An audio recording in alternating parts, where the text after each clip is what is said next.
Hello and welcome to Talking with Famous People. Taylor and I are about to engage in the first ever Talking with Famous People, which type is better debate. And we're going to do ENTP versus INTP. Taylor's going to be ENTP. I'm going to be INTP. I'll go first. We're going to time it. I'm going to do 2-minute speeches. And I'm going to get a timer here. I'm dumb, I didn't get that ready first. I'll get it ready right now. Won't take but a second. Right, this thing. Here we go. Timers. And 2 minutes. Here we go. Time starts now. When we are talking about whether one type is better than another, we are talking about an issue of framing first and foremost. So in order to frame this round correctly, I'm going to point out the fact that individual fulfillment, individual completeness, individual wholeness and happiness are ultimately the number one criterion for a successful life. So my first contention then after framework is going to be that the ENTP FI in the 7th slot means that the ENTP is incapable of experiencing true satisfaction and fulfillment until perhaps the age of 80 years old. That means the vast majority of their life is lived in a seeking perspective rather than an attainment perspective. And it's only through attainment of satisfaction that one can really claim to have lived a full and realized life.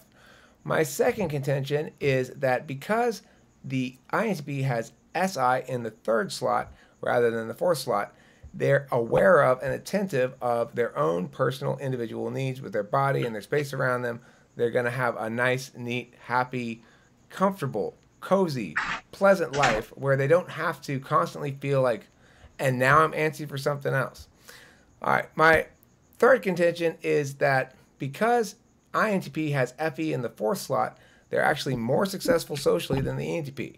This is because the ENTP ends up taking risks as their means of attaining social success, whereas the INTP avoids risks. Now, some ENTPs, occasionally a few of them, will get this down and ultimately sort of pull it off. But the vast majority of ENTPs probably won't make it through to full realization without some sort of disastrous negative stuff happening to them. So for all of those reasons and many, many more, vote INTP. That's time. Okay, now I'm not going to answer in such a structured fashion. Don't answer yet. Just give your cases why ENTP is better. Then we'll answer each other's cases later. I can recap on roadmap for you if you want to keep track of it. It was my framework was individual satisfaction. Oh, you got it all? Individual satisfaction is the headline that I'm going to go for. Okay, the first contention was about 7th slot FI for ENTPs. The second contention was about 3rd slot SI for INTPs, and the third contention was about 4th slot FE for INTPs. So in other words, they are that we ENTPs can't feel satisfaction. Number 2, INTPs can, and number 3, INTPs are more socially successful. That's my contention level argument. Find a spot that's not in the middle of a tornado. What? God damn it! Is that wind fucking with the noise? No, I didn't really hear anything. Oh, okay. I got a lot of wind. All right. All right. So, do you want to have your own timer? I was looking at the timer when I did it. It helps, but if you don't want, I can just time it if you want. I'll give you hand signals. 1 minute, 30 seconds, is it 10. Display the timer up so that I can see it. Yeah, I could do that. Actually, okay. I think I've never been in a debate where I couldn't go. Hold the fuck on! I'm not done yet. There it is. So I will see if I can do this reverse mirror. I'll turn it once I start it. I can't find it with the mouse cursor if it's backwards like that. All right. Time starts now. So if personal satisfaction is the standard by which we're going to measure which type's best, ENTPs are clearly at an advantage because well, INTPs, they refine things to their core, and they're not naturally extroverted, so that won't come naturally. But we are all people. We are all social beings. Everyone will have that social need as a very core part of their being, which is primarily what you addressed in your statement. So an INTP is going to, first of all, see and be able to analyze accurately the issues in others. Their TI is going to analyze it. Their NE is going to see it. They're flopped around. They're not going to see the possibilities. They're going to refine it down and be able to solve the problems in their own head. They're going to know how they feel about it, but they're going to apply it inaccurately because they're trying to put it onto someone else with their fourth slot as FE. They know what they're going to say, and they know that it's right, and they know how they feel about it. They don't have any idea how it's going to be taken. And they're going to be trying to fix people who normally can't understand the level of accuracy that they're attaining, and also who's probably going to have a personal, ego butt against it. It's going to be a constant frustration. They're not going to be able to solve the problems that are so obvious to them that they want to. Where am I at on time? Put 24 seconds. Oh. So, I mean, just that being the orb of their social sphere, that they know how to help others and they want to, but they just can't quite do it. They can't communicate it, and they don't have a receptive audience on the same page as them, is going to be a repetitively frustrating life that the ENTP does not have, because the ENTP does not have that agenda, the need, is just playing. Right. Now let's have a 4-minute cross. I think you and I can handle a 4-minute cross. Where we just ask and answer each other questions. There's no order or anything like that. It's just... So this is live. We're recording. He's making me do a debate round. How do I stop this time? All right. So 4-minute cross. We ask and answer each other questions. However it goes is fine. There's no organizational structure to it. Time starts now. So you indicated that you basically agree with my framework, but you sort of added this thing that says people are social beings. So should we evaluate this question on which type is the most social being, or on which type attains the most personal satisfaction? No, I think that I don't know that I was making that black and white of a statement. The only reason I thought of that is because your opening statements had a very interpersonal lean, and while hearing you, I thought about how we are and always have been, kind of a herd species. We need that social dynamic no matter what type we are. That is a very big part of everything. So I heard a lot of it on your statements. I agree that that is a big part of anyone's dynamic, and I think anyone who's watching this will agree with that. Okay, so but if in fact we have two hypothetical people, one of whom had achieved a great deal in terms of professional and financial success, the other one of whom had a humble life but felt deeply satisfied by their relationships and their family, immediate family and stuff, which would have a more successful life according to this, according to the criterion we're going to evaluate this question under? Well, I mean, I'm open to either argument, but for psychology, the answer is going to be the happy one. Okay. The one with relationship. Okay, so fine. It doesn't really matter. I agree with you. This is something that normally never happens in the debate round. That it doesn't matter which framework. It's like, just let's set one, right? Normally, I'm the one who says, let's just set a framework, and I'll take yours, fine. So we need to set one. Is it going to be that actualization according to psychology? It could be, yeah, sure. Okay, I think that's the most scientifically accurate, viable one. Okay, fine. So if that's the case, then why would you assume that ENTPs are better, given the fact that they're more distant from their feelings? Because they're not more distant from other people's feelings. And as you grow older, just the course of time, the way that time travels, you'll be nurturing relationships with others while finding yourself, instead of the other way around. So by the end of your life, you'll have built up more deeper relationships with others that you then still have when you find yourself. All right, that's a neat trick there. You'll have built up more relationships. That doesn't imply they'll be deeper. It does not, but it implies that you'll have more opportunities and more options. And as an ENTP, you're going to really appreciate that. Even more than anyone else. So. Okay, well, but look, in addition to, I think that you're tending to frame this through a heavily extroverted frame. That just because people are social doesn't mean they need quantity of social. They may need quality in a few number of people, but intense relationship with just a couple of people. You're never going to get that as an ENTP because you have to be out in the world too much. You're not going to be able to have time to say, I'm going to spend all of my relationship energy on this individual or that individual or a couple of individuals because you're spread thin. So I think that I don't think that's true. I don't think it's a zero sum activity being interpersonal, and I also think that ENTPs don't have the reservation that INTPs have. INTPs take a lot longer to warm up and trust other people than ENTPs do, and I think that ENTPs can trust someone with the expectation of it going bad, and that would be okay. And but there's a finite number of times, so there's a finite amount of time, so it is zero sum. On that vector, at least, right? If you're spending time with one person, if you're spending time with 5 people over 2 days, you're not spending time with one person over 2 days. You ever gotten drunk and made a best friend for the night? Yeah. Depending on the circumstances, intensity, the depth of a relationship can come very quickly or very slowly. And ENTPs can make a deep connection much quicker than INTPs. All right, that's time. Okay. Now it's rebuttals. So I'll rebut yours, and then you can rebut mine. When do I win?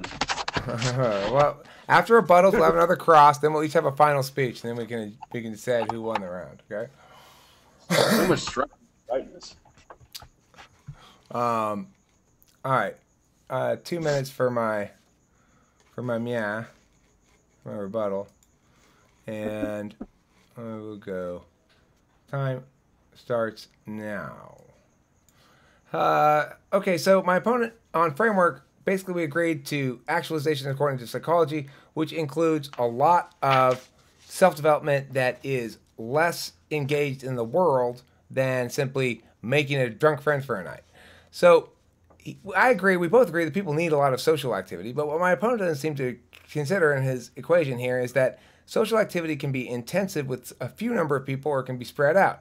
And he's disingenuous in his claim that it's not a zero-sum activity because, in fact, we have a finite amount of time, and every potentiality that we choose is one that we choose not as well. And so every potentiality taken is a potentiality eliminated as well. And in that regard, we can see that, in fact, there's no social advantage implicit to being an INTP simply because they have more social engagements. In fact, the INTP is hesitant because they're going to choose their deep relationships more carefully. They're going to involve themselves with 1 or 2 or 3 people, and they're going to make sure before they get in that relationship that it's a perfect person. And then they're going to be committed to that, and they're going to get all their juice from that. It's going to require so much less of their energy and attention than the INTP is going out in the world, chasing around every last little social bit of juice he can get. And for what? At the end of the day, he's got a bunch of sort of half casual friends, or I don't even know.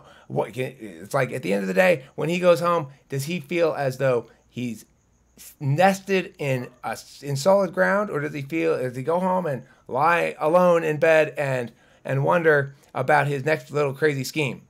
Well, which is more actualized? Crazy schemes are not actualized. What's actualized is cozy, peace, security, and self-fulfillment within one's own environment.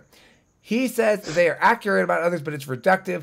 That's irrelevant because we're talking about it from their perspective. They're just trying to get those 3 or 4 relationships. They say it's got to be controversial to try to fix people, but that contradicts his other position, which is that they're not out in the world enough. Why would they be out in the world fixing people who don't want to be fixed when they've got all the people they need who are already fixed at home? Well, first of all, let me stop the timer, and then if you're starting your speech, there's no cross here. It's the speech first, then another cross. Are you ready? You want prep? You want to take prep? You can take prep if you want. No, I'm ready. I'm breathing through my nose. Oh, okay. This is a cool new thing. All right, here we go. Time starts now. So the very last statement that my opponent finished on was, I don't even remember what it was, but it was very false. As far as time, direction of energy goes, there seems to be a misunderstanding that that time is used in equal efficiency. And what I'm saying is that it's not. Um, so is working hard doesn't necessarily mean you're working smart. An ENTP can clear a lot more social ground in an hour and have it be meaningful and do just than an INTP can. At the end of the day, what that means is that the ENTP is going to have more opportunities. Yeah, he's going to have a lot more thin, shallow interactions, but he's also going to be able to go towards the ones that are strong in the moment. He's not going to have that pre-work, the prerequisite analysis and time. There's the sunk cost for an INTP into actually attempting an interpersonal connection that the ENTP doesn't have. There's not that upfront sunk cost, the overhead to it. You got 40 seconds left. 40 seconds. What were your other points again? I said that, the one I said at the end was that the constant frustration trying to fix people contradicts your other shit because the INTP is staying at home. The INTP is trying to fix people. The ENTP is not trying to fix people. ENTPs accept people are flawed. People are flawed. And the world in which an INTP is sitting at home with its unflawed friends is absolutely a false one. We're all flawed. And everyone is. So that state of existence where you're satisfied in everyone's contentness and non-flawedness, it doesn't exist. Okay. Now we have a cross. And now we're both going back and forth, right? Yeah. We'll make this a 3-minute cross.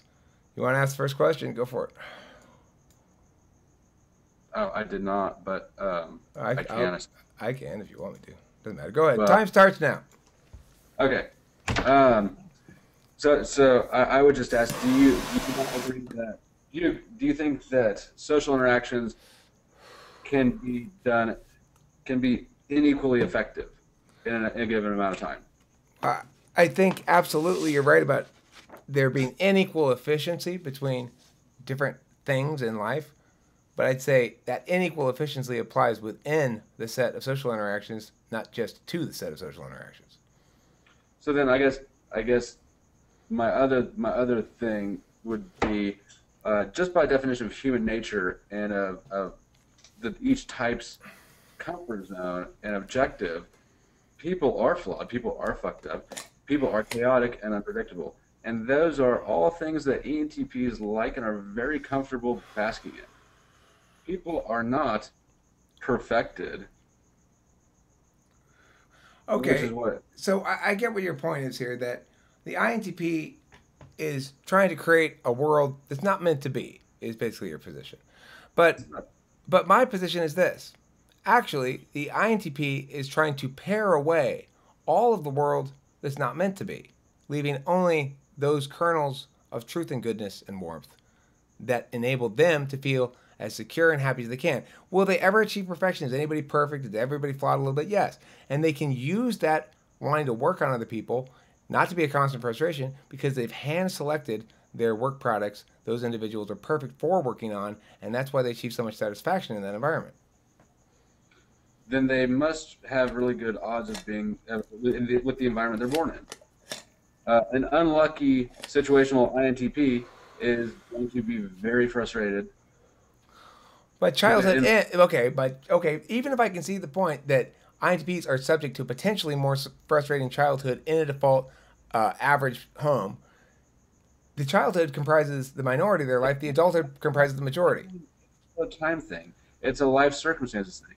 The chances of you running into someone who is a perfect companion for you at any given time are probably pretty low, especially if you've got the higher threshold of social interaction.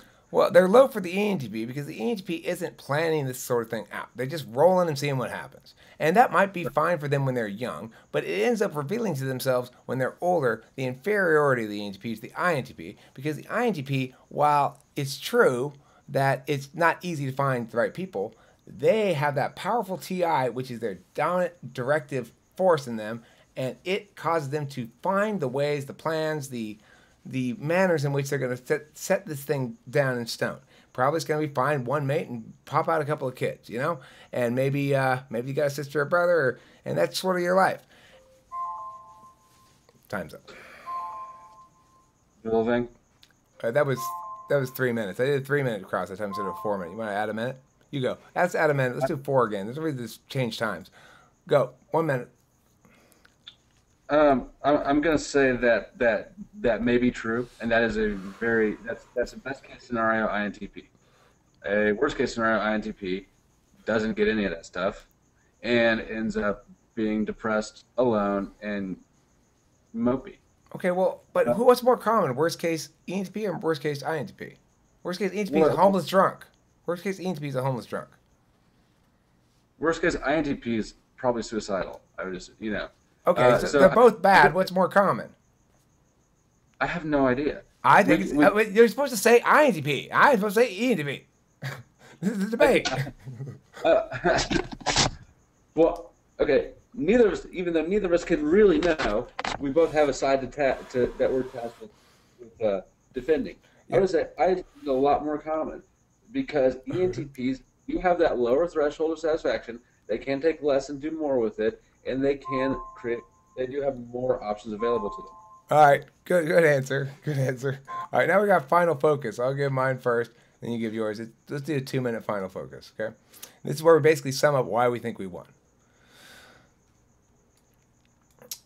Judges, assembled viewers, I've clearly won this debate. And the reason is because while we agree on framework, essentially, what my opponent didn't understand when we agreed on that framework was that framework cost him this round. And the reason it cost him this round is because the social being the key is something we both agree on.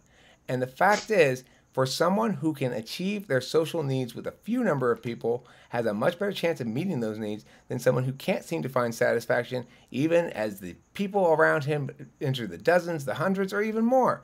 It won't satisfy the ENTP because that's not where satisfaction is found. Ultimately, satisfaction is found in the promotion of SI, and it's found in the acceptance and embrace of one's own feelings as the judging factor in determining the rightness, the correctness, the morality of one's actions, and in determining the rightness, correctness, and validity of one's identity and situation. So these FI and SI handicaps that the ENTP suffer from ultimately preclude him from actually even ever attaining anything like actualization until perhaps 75 or 80 years old, because the ENTP is the slowest developing of all of the types. Now, I will concede right off the bat, the best type from the years 85 to 100 is ENTP. If you are an 85-year-old ENTP or INTP, if we were talking about just that population, I'd agree. ENTP wins. But we're talking about the regular population. Now, I'd say it's a wash here on the childhood. Let's call it a wash. But what's not a wash, clearly, is the bulk of adulthood belongs to INTP. I've established the warrants. There are fewer requirements for them to meet their social needs, and it's easier for them to do it in total, even if in the short term it's harder for them to do it. Because it's easier to find 3 people over 5 years than it is to find one good person over 50 years for the ENTP. And for all these reasons and many more, including especially the unique and stunning brilliance of the INTP wielding their mighty TI to effect world change, I encourage you, especially INTP judges, to vote for me. Time's up. All right, 2 minutes. Time starts now. Future friends and judges. My opponent tidily summed up satisfaction as an SI experience. I'm sure that he refined that down in his introverted thinking to a very confident place for him when he said that. However, I think that it's very flawed, very narrow, and there's a lot of factors that go into personal fulfillment. And it's going to be different for every type. For an ENTP, a big portion of that is opportunities in the world. What could be better than more opportunities, especially social ones, social interactions? An ENTP will get more satisfaction from the shallow relationships than the INTP does, given a level playing field, equal relationships at the shallow level, at the intermediate level, and on a deeper level. There's also more options, more opportunities available to them because they do not have the prerequisite of an analysis of the other person. So I know that I've got 2 or 3 minutes. I've got more time left. You have But 45 seconds. It's a 2-minute speech. so I've got 45 seconds left, but I'm going to cut it short. I'm going to go meet all you at the bar right now. He's buying. Okay, we vote for Taylor. Okay, cool. That was fun. It was interesting. I suspect it's a very unfamiliar experience for you. It was unfamiliar, but that means it's fun because I'm an ENTP, right? Right. So Yeah, it's interesting the way that you're such a good real arguer that you don't want to you don't want to allow yourself to say things that are weaknesses, right? But in time debate, it's a slightly different strategy. Instead of being like, okay, well, I agree that distinction, you want to muddy it and go. I mean, that was a very non-combative debate. I haven't had that non-combative debate in a long time because I'm so confident in my shit that I don't need to get all worked up about it. well, what I mean by non-combative is we both were wiggling our way to the margins, which is to say we were moving away from big bold statements in general. Me too, which is very atypical for me, because I think we both recognize that if we put out clumsy statements, then they're very susceptible. But the thing is, when they're timed round and there's only a certain amount of time to cover shit, that's a strategic factor as well. And that one it's basically, it's not something you just have to practice it, and you get rusty if you don't do it very often. So it's like, it's not really it's round mechanics, It's like getting the maximum number of body shots in or something. Maximum number of body shots? I would assume so. It's called spreading them out on the flow, where you lay down a bunch of points, then you go, they didn't get that one, they dropped it, so that means they agree with it, and that means we win. Like that. Yeah, and I'm sure that this is not a debate style, but I was just taking the more kind of I've done this in court, as well as other places. When someone's coming at you, it's just relax. This is why it's okay and why I'm right. One thing I learned from you yesterday, and I hadn't heard it before. I've been thinking about it a lot since. Is the bullet analogy, using a single bullet, right? And there's a lot of contexts in which because of the way the argument plays out, you want to give them as little as possible. You want your attack to have a very narrow range, because whatever it's either going to work or it's not. And if it doesn't work, then each attack is evaluated on its own merits, right? So there's no point in trying to spread anybody out in a court, because each of the points gets evaluated separately. So you want to start with your least ambitious point and work your way up to your more ambitious points if you want to win. So you're saying that the judges after this would be tallying the number of statements you made and then the number of rebuttals I made. They wouldn't well, better. It wouldn't be that, but they would like you didn't like roadmap it or give numbers and stuff like a formal debate would, but if you had, I took notes on it anyway, and like this basically, and my flow would be numbered, and so if I had really impacted it at the end, like a debate round, I would have said, all right, note that he hasn't provided any alternative to the SI-FI notion of self-actualization. I didn't do a great job, but I still feel, it's like I did well enough. I did enough. What you're saying is you beat me on a technicality, a sport that you coach that I've never done before, but I really won the argument. No, Taylor, I'm saying neither of us won the argument, because that's not what debate is, right? It's like we didn't get to have the argument. We got to have the argument means to have it all the way to the end, right? Not what debate is. We had instead a rhetorical battle, right? It's not the same as actually making arguments, because what's standing out still on the flow for me is like if I were going to give RFDs as to now, first of all, Taylor, yes, I absolutely concede that there's no reason to think that you could possibly win that given the circumstances, and it's not fair of you to expect yourself to win it, nor is it indicative of anything. You know, it's not indicative of anything except what you said. I'm a debate coach and I'm familiar with the format. But if I were going to give RFDs as to why I won the round, it would be on the arguments. You don't need the FE dance? the safety bumper. I expect to win, first of all. And second of all, I don't give a shit if you're a debate coach. That was said in sarcasm. Do you expect me to beat you in a gun assembly contest? Gun creation contest? No, but I certainly wouldn't be. I would expect you to know that I have a leg up on you, and that I'm not going to need to coddle you. Okay. My bad, dude. My bad. All right, fine. This is why you lost. There we go. You didn't provide an alternative to my SIFI framework. You didn't provide an alternative. Well, you did provide an alternative to the FE thing. I think that was a wash.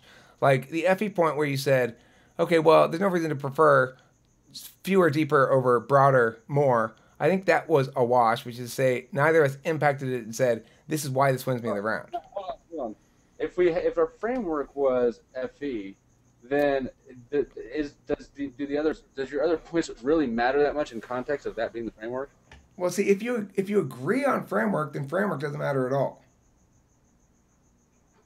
Okay, the only way framework matters is you can still refer to it and say, my points have more to do with actualization than his, but then you'd have to say, no, my points have more to do with actualization than his. You couldn't win anymore on a non-actualization argument, right? Because you both agreed, let's argue the standards actualization, let's compare our stuff to that, okay?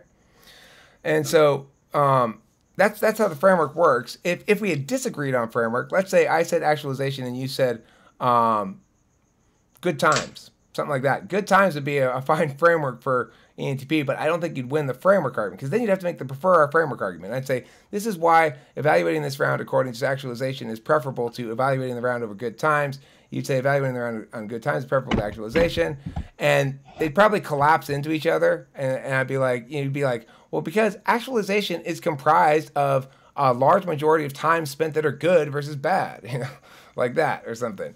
And but given that we agreed on framework. I still am maybe not understanding how framework is not the point to be argued. Because if the framework is social interaction, then I hammer the point of social interaction is a more successful thing for. That wasn't the framework. It was psychological actualization. Oh, okay. Which is, I mean, all this stuff comes back to social interactions, not warm and fuzzies being the primary thing of okay, but right? Even if I concede you won the FE point, you didn't provide an alternative understanding of self-actualization to the case I presented, which was FI-SI combo. Convention saying that we understand that this is this, but now I understand that this is this. Is that, I mean, like, I'm not... all I'm saying is this. Because we talked about them as separate things. Right? The FE stuff as making relationships, and then the SI-FI thing, for me, I was hammering it as cozy is better, and knowing how you actually feel about things gives you a solidity to your identity or something. That was the part of the case that you didn't really respond to. You didn't say, actually, the self is best known through TI and NI or something like that, you know? Yeah, I did that on purpose. I found it not useful and just distracting to the audience. I bulleted. Okay, but see, if you don't respond to something, then it's considered assent. So if you concede that point, okay, yeah, I see. Okay, but look, I know at some point you're gonna beat me on one of these things. I'm confident of it because you're competitive. You're highly competitive, and at some point I'll be not on my game and sloppy or something. I'll have one of those moments where it's just I didn't know I was coming to battle today, and it takes me a little while to roll into full speed, And before I know it, the round's over and you will beat me. It happens.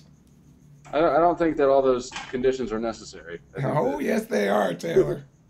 Don't fool yourself, girl. It's going straight up the poop chute. That's a Frank Zappa song. Don't fool yourself, girl. It's going right up the poop chute. I think that would work on some women. Maybe Frank Zappa used it to good effect. I don't know. I don't want to go up the poop chute, just for the record. It sounds disgusting. I've never done it. Have no interest in ever trying it. Thank you very much. It's unsanitary. And that ends this episode of Talking with Famous People. I'm not even curious at all, Katie. I do not want to fuck anybody in the ass. That's where the poop goes.